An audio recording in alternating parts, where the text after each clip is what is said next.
బడ్జెట్ను కేంద్ర ఆర్థిక మంత్రి నిర్మలా సీతారామన్ ప్రవేశపెట్టారు. ఈ బడ్జెట్లో రైతులకు గుడ్ న్యూస్ చెప్పారు.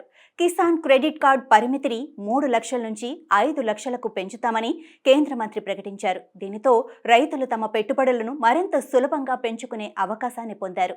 అలాగే పప్పు ధాన్యాల ఉత్పత్తి కోసం స్వయం సమృద్ధి పథకం ప్రారంభించాలని చెప్పారు. కంది, మినుములు, మసూర్ పప్పులు కొనుగోలు చేయనున్నామని కూడా వెల్లడించారు. పండ్లు, కూరగాయల ఉత్పత్తికి కొత్త పథకం ప్రారంభించనున్నట్లు కూడా మంత్రి నిర్మలా సీతారామన్ తెలిపారు.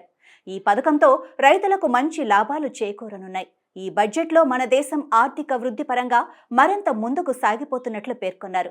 భారత ఆర్థిక వ్యవస్థ ప్రస్తుతానికి అత్యధిక వృద్ధి సాధిస్తున్న దేశాల్లో నెంబర్ 1గా నిలిచింది. వ్యవసాయం, ఎంఎస్ఎంఈ, ఎగుమతులు, పెట్టుబడులు వంటి 6 ప్రధాన రంగాలలో మార్పులు తీసుకురావాలని ఆర్థిక మంత్రి చెప్పారు. ఈ బడ్జెట్లో మరో కీలక అంశం పీఎం ధనధాన్య కృషి యోజన ప్రారంభం. ఈ పథకాన్ని మొదట 100 జిల్లాల్లో ప్రయోగాత్మకంగా అమలు చేయాలని నిర్ణయించారు.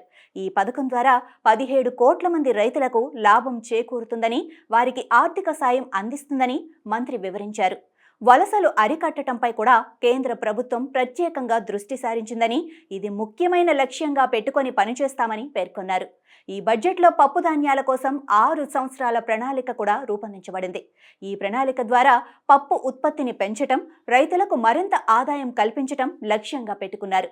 మొత్తంగా ఈ బడ్జెట్ దేశంలోని ఆర్థిక వ్యవస్థకు, వ్యవసాయ రంగానికి, చిన్న పరిశ్రమలకు మంచి అంచనాలను కల్పించేలా ఉందని అనిపిస్తోంది.